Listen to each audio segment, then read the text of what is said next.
Welcome to the CBS Radio Mystery Theater Archives, the only YouTube channel which has the original classic episodes of the CBS Radio Mystery Theater in order with no ads. Thank you for listening, and now, enjoy the show.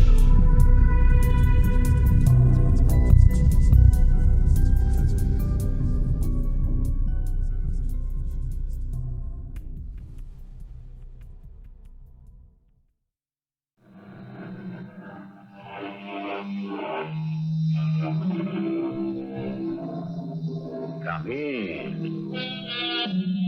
Welcome. I'm E.G. Marshall. We hear about the changing times. Is it the times that change, or the people within those times? We talk about a need for change, and then don't recognize the change when it comes along. Around 500 B.C., a Greek philosopher declared that all is flux, nothing stays still, nothing endures but change. Yet, an old French proverb tells us, the more things change, the more they remain the same. Confusing, isn't it? At least, we know that time never stands still. But does it? Jack! Jack, wake up! Honey, you're shivering. I've just had the most ghastly dream. I had a strange one, too. Mine was so frightening, so real. So was mine. A voice told me to go to the old graveyard. And to take 6 paces behind the stone in the northwest corner. How did you know? Because I had exactly the same dream.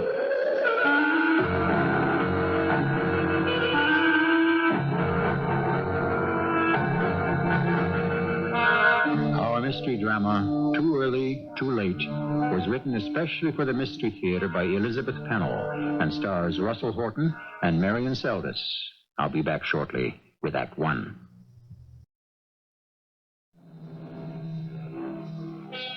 Jack and Ruth Peterson felt themselves lucky to inherit a ramshackle old house in Connecticut where his grandparents had once lived. The place was closed for a long time until last summer when the couple began fixing it up. They recalled past holidays there and decided it would be a great place to spend New Year's Eve. They have invited a friend from childhood to join them. Good dinner, Ruth. Sorry Dave didn't get here in time to eat with us. You should have been here by now. I just didn't realize how late it is. I hope nothing's happened to him. That's the nuisance of not having a phone. First thing next spring, we are going I'm beginning to think we shouldn't have come here in the wintertime. Oh, nonsense. I'd rather be here than anywhere else in the world. Hey, anybody home? It's Dave. I'll get the door. Dave, come in. We were worried. Welcome, old buddy. Where have you been? I've been lost. You're kidding. You know this area better than we do. Well, it's wilder than it used to be and so dark. You know, I'm accustomed to city lights. And now the road's slippery. I couldn't make it up your driveway. Have you had anything to eat? Not a thing. I'm starved. Oh, I hope there's a spark left in that wretched stove. And while Ruth stirs up the coals, I'm going to get you a drink. I feel better now.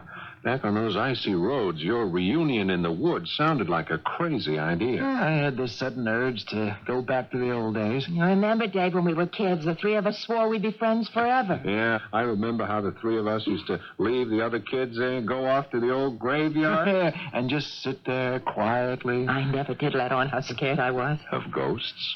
I felt that all those dead eyes were looking at me. The old folks disapprovingly, and the children begging me to help them. Honey, I thought you liked the old graveyard. Oh, I did, in a creepy sort of way, but those ancestors of ours seemed almost too real. Hey, do you suppose the inscriptions on those stones are still readable today? Of course, we checked up this past summer. Oh, I don't know. That place is terribly overgrown now. The bushes are just tangled everywhere. Well, I'd like to go back to that old graveyard and take a look. Hey, how about tomorrow? Sheer ice underfoot. Honey, let's try. It might not be so bad. You two can go. Just count me up. Uh-oh. The storm's back.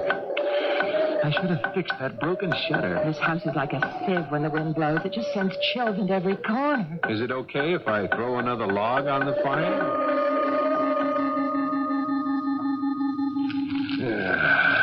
Nothing like a roaring fire in the country. I remember these sudden windstorms. I love them. Maybe that's why I went into the business. Say, that's right. You still working on those wind machines? You bet. We're making real progress. I can tell you right now, you're on the wrong track. What do you mean? I mean, that old-fashioned stuff is out, completely out. Our ancestors tried it. You know something better? Yeah, darn right I do. Don't you realize we're in a nuclear age? Yes, and it's much too dangerous. No, not the way I'm working at it. We're almost ready to conquer nature. Who needs your nuclear power? That's what the wind can Jack, do. close the door. Oh, Lord, the lights have gone out. That does it. I've got to put a new lock on this door. I knew we shouldn't have come up here in the wintertime. Don't you have kerosene lamps? Yeah, there are plenty of lamps in the house, but Jack couldn't find any kerosene. Everyone's bought it up for those fancy new stoves. Is this ever a backward country? Now, just you wait. No, wait, don't panic. We've got plenty of candles. And we don't need a refrigerator. I chipped some ice off the rain spout, and the champagne's been chilling for hours. It's nearly midnight. Time to welcome the new year.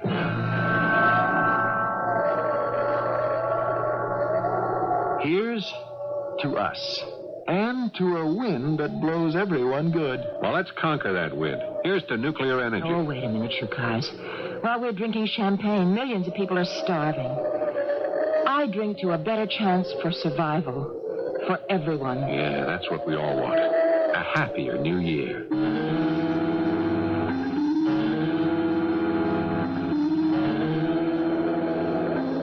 Jack, wake up. Do I have to? Yes. Hold me tight. I want to be sure I'm alive. Oh, honey, you're shivering. I just had the most ghastly dream. I had a strange one, too. Oh, but mine was so frightening, so real. So was mine. Listen, there was this terrible man. Oh, I guess he was terrible. I couldn't exactly see him. But he kept telling me over and over that I had to obey his orders. That's extraordinary. Well, what did he tell you to do? He told me I must go to the graveyard. When?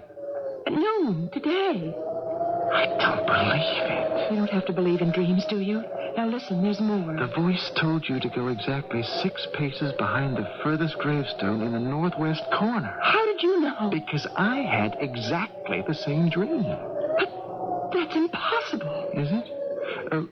What was the next step? To dig a hole? To the depth of 2 feet? Yes, that's what he said, and then we'd... Uncover something that might change the whole course of the next decade. It's weird. You and I agree on a lot of things, but we were never any good at ESP. Wait till Dave hears about this.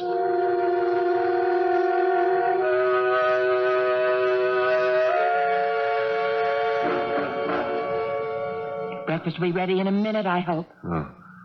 Stove sure feels good. Hope you weren't cold during the night. No, there were plenty of blankets. I don't know. I'm chilled to the bone. Oh, sorry about that. Here, here's a cup of coffee. Oh, thanks. You know, I had the most extraordinary dream last night. You too? Yeah. Now, wait till I tell you. There was this disembodied voice. A man's. Yeah, but, I had no idea what sort of person he was. He sounded as though he knew me, and he wanted me to do something. Oh, no. Well, what did he want you to do? He ordered me to go to the old graveyard. When? Today, at noon. And to take 6 paces straight back from the last gravestone in the northwest corner. How did you know that? Because I had the same dream. And so did I. That's incredible. Let me tell you the rest. We know. You're supposed to dig a hole. That's it. 2 feet down, and you'll find... Well, the voice didn't say exactly what we'd find. Oh, not what, but he indicated it was something important. Hey, now just come on a minute. We're acting as though there really is something buried there. I don't know what to think. I know, I'm scared.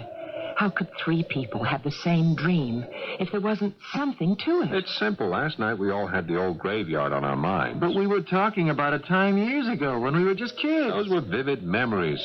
And wait a minute. I did say I'd like to see the graveyard today. But I said I wouldn't go. Only I knew you'd come along. Well, I have a theory about dreams.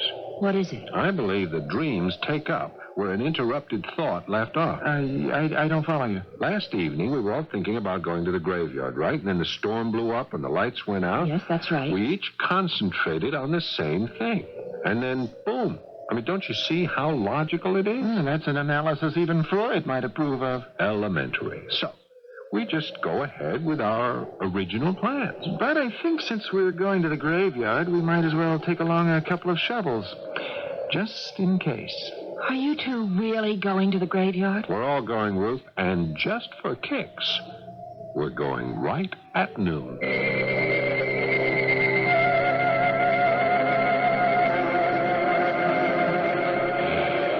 Look, I'd forgotten how beautiful it is. We've never been here in the wintertime. It looks like an ice palace. Hey, this one's my great-great-great-grandfather. He lived to a ripe old age. Why did they carve such an awful skull thing with wings? Oh, that's the traditional angel of death. The person who lies under here was drowned in Lake Ontario. How'd you know that? It says so. Hey, listen. A church bell. But there hasn't been a church around here in 100 years. Yes, there's a church over the hill. Oh, it's 2 miles away. Well, it's a clear day. The atmosphere and wind are just right for sound to carry. And the dream said noontime, so if it's striking, Do you suppose... I'm getting out of No, here. just a minute, Ruth. I'll tell you one thing. We couldn't possibly dig a hole in the ground. Why not? Because the ground is frozen absolutely solid. Look, I'll show you. Well, I'll try over here. Yeah, you see, Ruth? Look, it's hard as marble. Well, I'm glad of that. Because anyway, we could get arrested for digging up a grave. Only we're supposed to dig beyond the last tombstone. That's out of the cemetery. Ground will be just as hard over there. At least we can see if there's some sort of marker. Yeah, why not? Oh, here's the last stone. Okay, let's measure off 6 paces. How long is a pace? That's a big step like this. 1, 2, 3, 4, 5, 6. Okay, I'll show you why we can't possibly dig a hole. You try over there, Jack, and don't break the shovel. Okay, here goes. Good Lord. The ground is soft as butter. It can't be.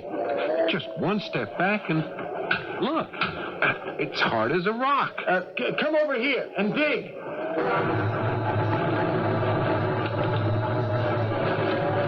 I'm not going to watch. I don't like the sight of old bones. 2 feet down. We're almost there, Jack. I found something. Here, scrape the dirt away. Be careful. Well, I'll be. Look. Ruth. Look. What is it? Oh. Something shiny. I've never seen anything like it. What have they found?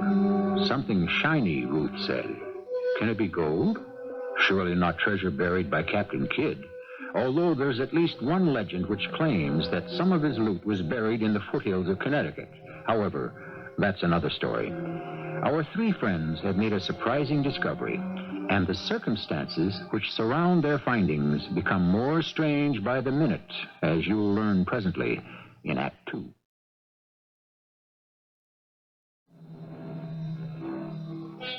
What is the fabric of dreams? Are they fashioned of fragments from the past, or do they portend the future? Something remarkable has just taken place. 3 people have had the same dream. Moreover, this dream has led them to an old graveyard on the first day of a new year in the 1980s. They have just dug a hole in the ground, roughly coffin-shaped. And what they uncovered has left them stunned. How can this be? Jack, don't touch it. I think it's some kind of a bomb. Can't be a bomb. It's encased in glass. No, it's not glass. I struck it hard with a spade. Plastic? No, I don't think so. Plastic doesn't gleam like that. It's made of a substance I've never seen before. But what is it? I'd say it's a time capsule. Watch the storm coming. One more minute we'll be drenched. There's not a cloud in the sky. Wind. Hang on to me, Jack. I can't stand up. Hey, get down on the ground, everybody. No need to behave like that. Get up. That voice. It's his. Whose voice? The man in our dream. Don't let your imagination run away with you. I knew you'd come. Greetings. Isn't it? Where's it coming from? Over there, by that last tombstone. But that's where one of my ancestors is buried. He died in 1790. You're so right. He can't be a voice from the dead. Right again. Someone is playing tricks. They planted a tape recorder. Wrong about that. Tape recorders went out of use years ago. But you came from there, from the grave of... You must be my great... Nonsense. Do I look like a man from the 18th century? No, you're dressed just like us. Of course. Then you must be a descendant of one of the people buried here. That would make you a distant cousin. Sorry to disappoint you. I'm no blood relative, but I do know all these people. I know them very well. Let's stop this nonsense. You're a joker. You were crouching behind that stone. And it's time to tell us what this charade is all about. I don't play charades. This has to be some sort of game. Surely you haven't forgotten your dream. Who are you? That, dear lady, is of little importance. What does matter is who you are and what you're going to do about it. Would you stop talking in riddles and tell us what you're driving at? In due course. Right now, we must all get down to business. So far, you have obeyed instructions and uncovered what we sent you to find. Tell us what that thing in the ground is. You were right in calling it a time capsule. I suppose, in a way, that's what it is. No ancestor of mine ever buried an object that looks like that. I don't think anyone thought about time capsules back in the 1780s. Exactly. So, if it's just been buried, who wants to open it? We know everything that's going on today. Who said anything about today? This capsule contains the future. Oh, then I'm going to break into it. Not so fast. Here's the spade. Let's dig it up. No need for that. Put the spade down. Okay, then help us get this thing out of the ground. It's very simple. Stand back. The capsule will come out right over there. Do you see what I have in my hand? Well, sure, it's a flashlight. What an antiquated idea. This is a beamer. A what? I focus the beam like this, and... The capsule's coming out of the ground. We'll track it over here where there's space for us all to gather around. Hey, it's bigger than I thought. Must be nearly 4 feet long. The last one we buried was much bigger. We've come a long way in the past century. For Pete's sake, open it. Why don't you do it? It's very easy. Just lift off the shell. Here, Dave, I'll help you. You see how light it is? It's like something out of science fiction. There is no fiction about these scientific instruments. Unbelievable. Computers? Scanners? What strange-looking bottles. Why, that's a miniature space module. They've put too much in here. I told them there would be only 3. By 3, do you mean Ruth and Dave and me? Are you talking about us? Of course. Why do you think you've been summoned here? We haven't the slightest idea. Well, you'd better find out. How stupid can you be? But no one has explained... I know. And the young lady is shivering. Well, it's the 1st of January. It's cold. We'll fix that. We'll start a fire. Oh, come on. This frozen wood will never burn. Who needs wood? This nuclear pellet will do. Nuclear pellet? You want to blast us all out of this world? Oh, what a lot you have to learn. 1 small pellet from this bottle, and this is just the spot. There. Let's get away, Jack. There'll be an explosion. Sure is. If this crazy man is really playing around with a neutron. Calm yourselves, my friends. How do we know we can trust you? You have no alternative. We're all here together for a purpose. Look, Mr. Whoever you are, you'd better get to that purpose right now. We've had enough of these magic tricks. Warm yourselves by the fire while I get your material from the capsule. Then I'll give the proper instructions to each of you, one at a time.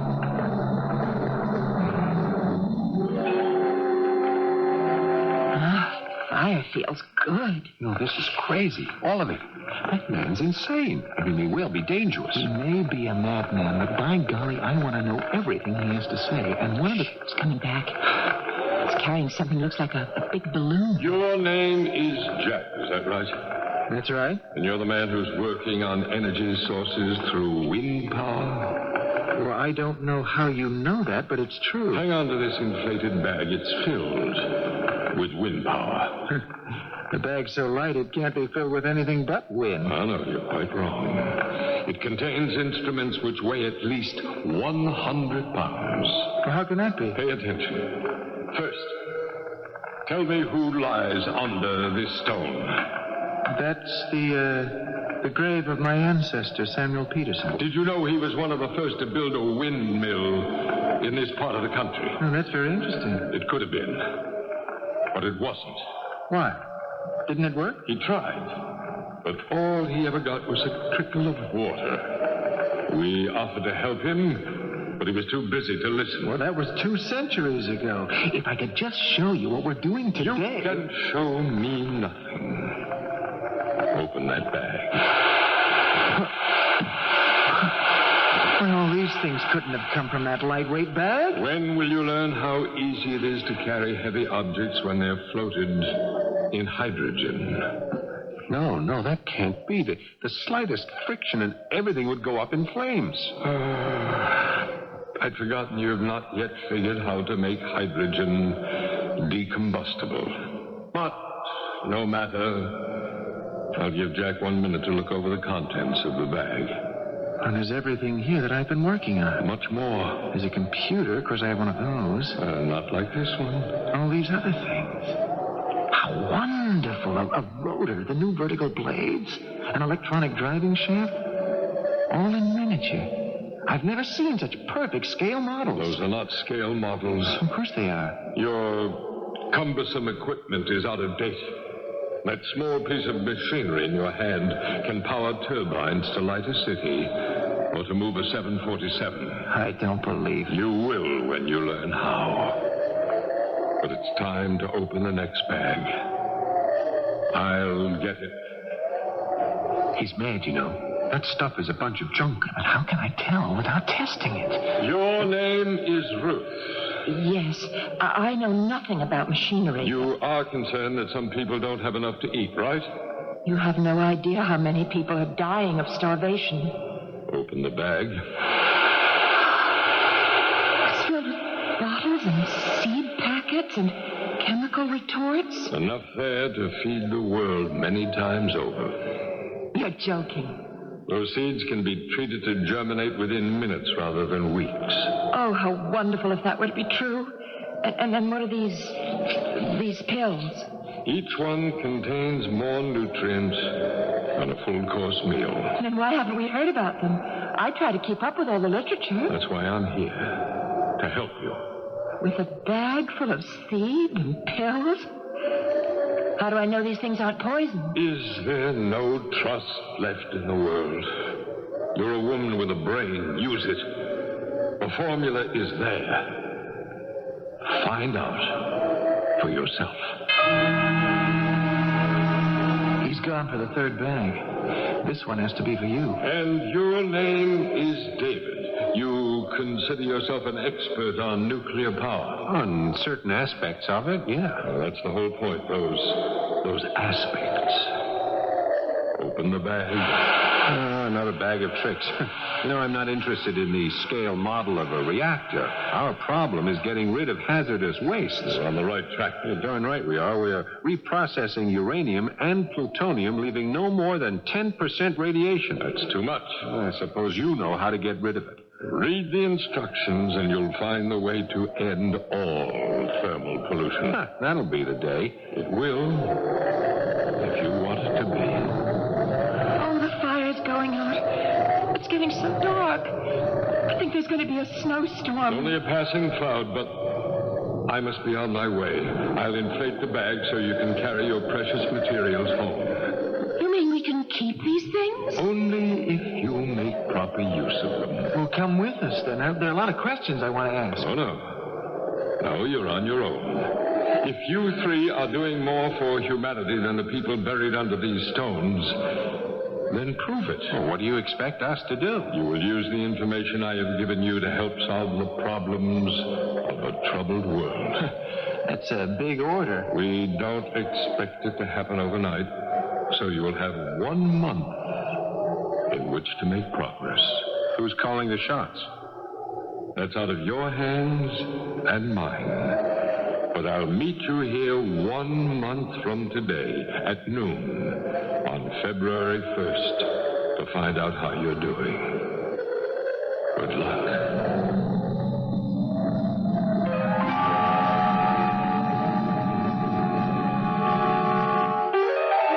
With that last big gust of wind, the mysterious stranger vanished without a trace. Then the three bewildered people returned to the country house with what they called their bags of tricks. If you are skeptical, so were they. That strange presence had appealed to each of them individually on matters which concerned them deeply. If nothing else, they are consumed with curiosity. We hope you are too. Act 3 will begin presently. Our three friends have spent an extraordinary afternoon with a presence who did not identify himself. They have been challenged to show what progress can be made in important fields of a human endeavor. Baffled by the circumstances, they are compelled to examine the materials which have been placed in their hands. Several hours have passed, and their absorption has been complete. It all makes sense, Ruth. Every page of it. The combination of ingredients used in these pellets is fantastic. Why haven't we thought about using this formula? I've got to get to the lab to try this out. Now, how are we going to explain what happened today? There's no need to, Jack. Once we learn how to use these tools, the information is ours to demonstrate. Then you do believe that for some reason we've been chosen. And all we can do now is believe in ourselves. I think it's time to pack up and go back to civilization. Well, I'm leaving right now. And if word gets to the suburbs that a city apartment house is blown up, you'll know something went wrong. Jack, you must come to bed. You've been working on the car every night this week with almost no sleep. It's nearly ready for testing. I am getting close, very close. How do you feel? Oh, I never felt better. Why?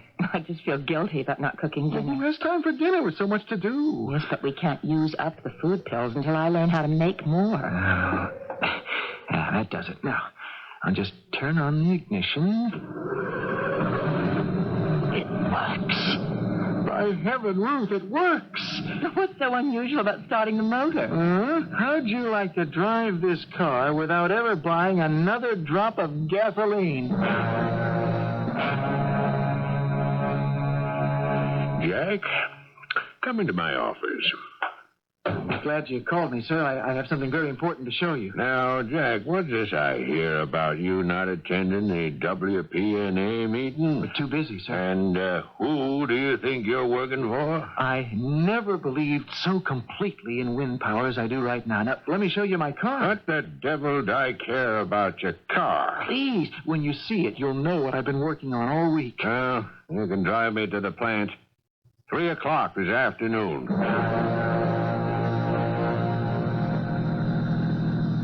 Nice-sounding motor, isn't it? Yeah, sounds okay to me. Mm-hmm. Take a look at the gas gauge. What? Why, you young fool, it's empty. What kind of game are you playing? Just proving a point. Yeah, drive into that gas station. This car does not use gas. Oh, I suppose it's running on thin air. Exactly. I'm using wind power. You're out of your mind. Now, I'll pull up over there and open the hood so you can see for yourself. You hooked that tiny vertical bladed motor to the generator. That's right. At what speed? Well, I've only tested it up to 70 miles an hour. Yeah. How far will it go without being regenerated? I've only driven 250 miles, but it regenerates itself. Uh-huh. Jack, drive me back to the office at once.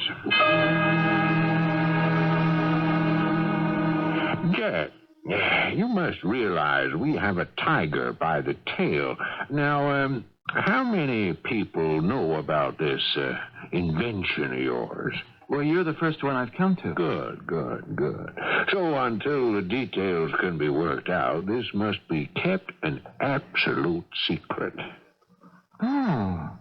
No, that's not the point. If we go into production immediately, we can lick the energy crisis. Now, first of all, Wind Power Associates must have an exclusive contract. But this is for everybody. We'll take out a patent in your name, of course. And, Jack, from now on, you're a vice president and stockholder in the company. Well, I don't want a patent or a title. All I want is for you to back me up with a public demonstration. Tomorrow. Tomorrow? You're madder than I thought. For your own protection, Jack, I'm not throwing you to the wolves.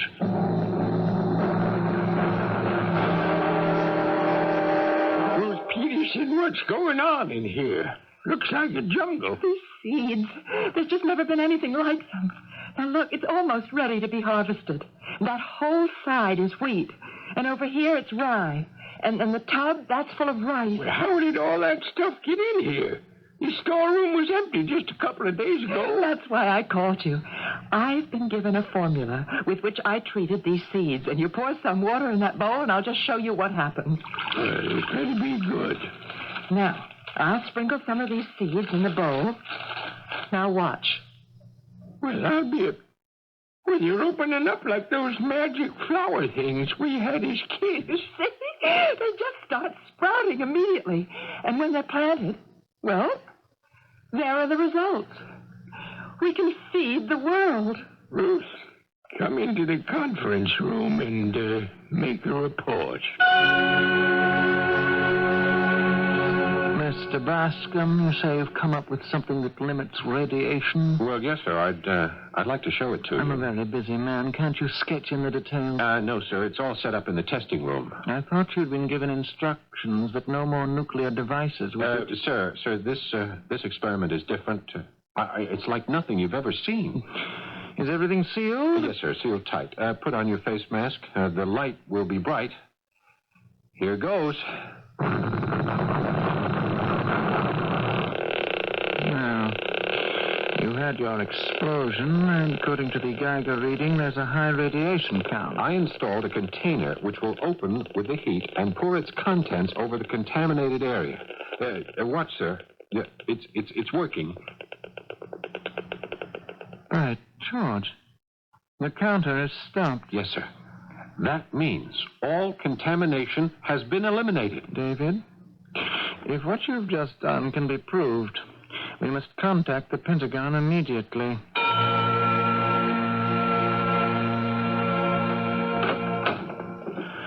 Ruth, are you home? Yes, not for long. You're going to drive me to the airport. Oh, honey, I'm bushed. Nothing but disappointment all day, all week. What's this about an airport? Well, you know how well my work's been going. They've tested the formula, and they've learned how to make the food pills. Well, so why don't they ship them off to wherever they're needed most? Because if they fell into the wrong hands, they'd never get to the needy. I have the honor of launching the program. They're sending me overseas.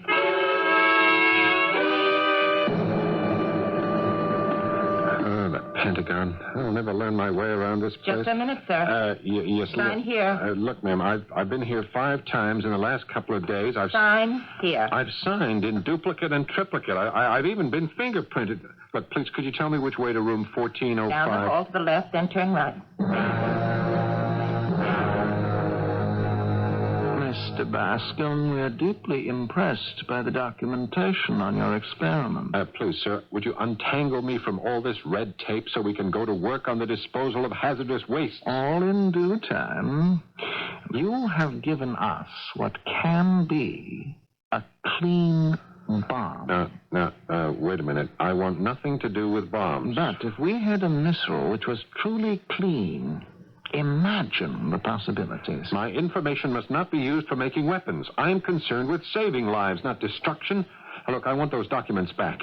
I should have gone straight to the Nuclear Energy Commission. We work directly with them, of course. I know they'll be interested. Okay, then give me my papers and let me go. These have now become government property. Okay, I'll go to the president. Well, I'm sure that eventually he will want to see you. I mean right now. Naturally, you'll be living in Washington. We will provide security. A man with your information must be protected at all times.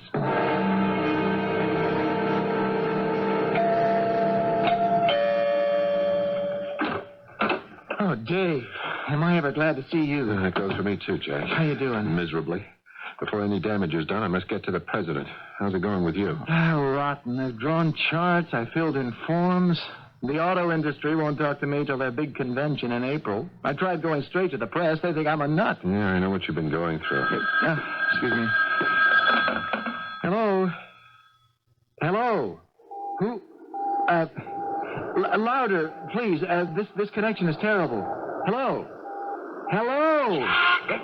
Ruth, where are you? I'm in jail. What? You're where? They put me in prison For what reason? for being a spy.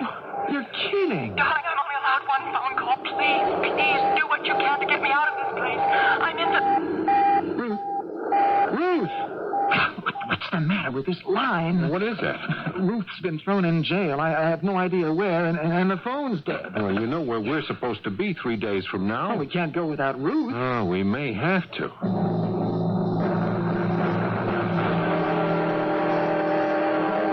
This house is colder than ever. Yeah. Mind if I throw some wood on the fire? Go ahead. I guess we'll be up all night. I can't imagine getting any sleep. You do think he'll be there, though, don't you? I'll have to be. I get more worried about Ruth by the minute. Well, he's the one who's responsible. He'll have to bring her back. Ruth, darling. You all right, Ruth? I'm okay. I wouldn't go through that again for anything. How'd you get away? They released me yesterday without any explanation. And I was put on a plane and sent home, and I rented a car at the airport, and here I am. Oh, thank the Lord. Of course, I had to be here. Tomorrow, we have a rendezvous.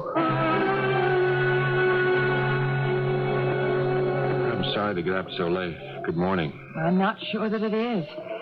Maybe I'm not awake yet, but I feel very strange. I hope you didn't have bad dreams like mine all night long. Your dreams couldn't have been as wild as mine. I need another cup of coffee.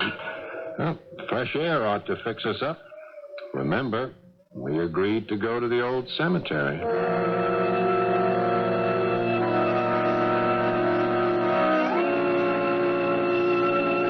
Careful. They're slippery. Looks very different this time of year. I'd forgotten the place was so deep in the woods. Greetings, all of you.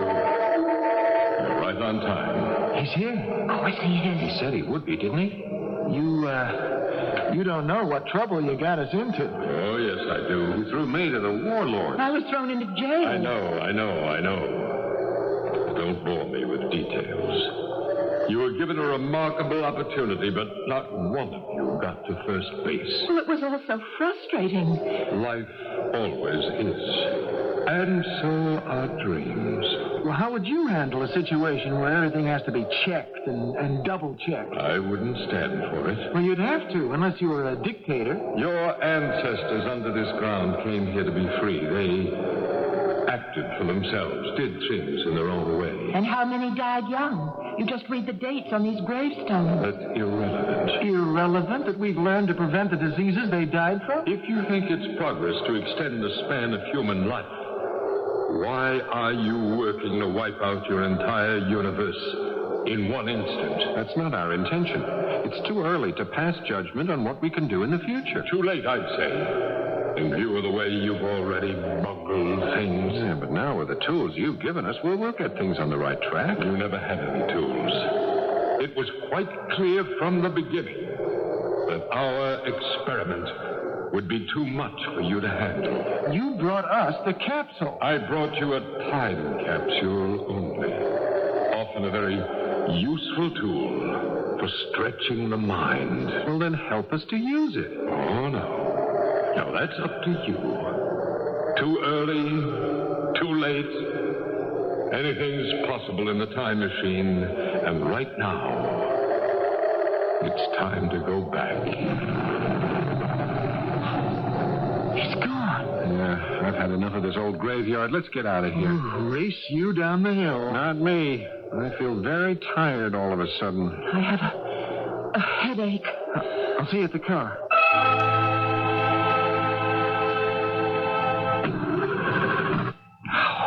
That having car trouble? I thought I'd warm up the motor, but the darn thing won't start. Hey, you'll wreck the battery. Jack, look at the gas gauge. Well, it's empty. I swear we filled it yesterday. Didn't we, Ruth? It sounds crazy, but I don't remember. It's quite a hike to the nearest gas station. But the summer station is closed in February. What did you say? I said the station is closed in... I'm all mixed up. What day is today? Well, I'm not working, so it must be a holiday. I feel as though I've been away for a month. An old graveyard can be a very unsettling place. What time is it? Well, on my watch, it's 2 minutes to 1. We've been here nearly an hour. An hour? But what's the date? Well, my watch says it right here. It's January the 1st. January the 1st? What happened to the whole month of January? But that's not possible. You mean that all that happened to us didn't... Was it a dream? Well, if it was, I'm glad. So am I. Well, then, don't look so gloomy, you two. Happy New Year. All things are possible. It's really just the beginning. Minutes, hours, days, a month. The major events of a lifetime can pass through the human mind within a matter of seconds. And what do we mean by progress? I'm inclined to believe the 1980s are a good deal better than many people say they are. Perhaps, to use Shakespeare's phrase, time is always out of joint. In their struggle for existence, those early American settlers were forced to move slowly. Today, the frightening part about heading into the future is not speed. It's the direction we are taking. I'll be back shortly.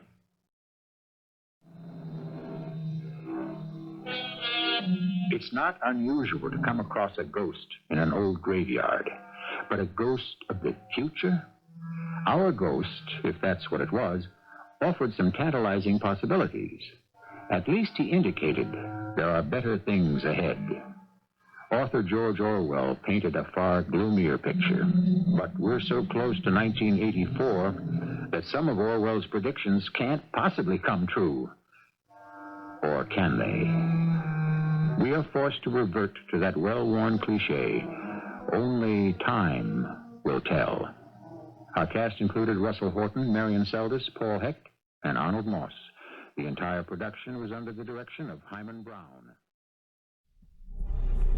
I hope you enjoyed this episode of CBS Radio Mystery Theater. If you've enjoyed this and want to hear more, please subscribe to this channel. You can also visit my other YouTube channel by searching Mr. Brian McCarthy in the YouTube search bar. Till then, thanks for listening.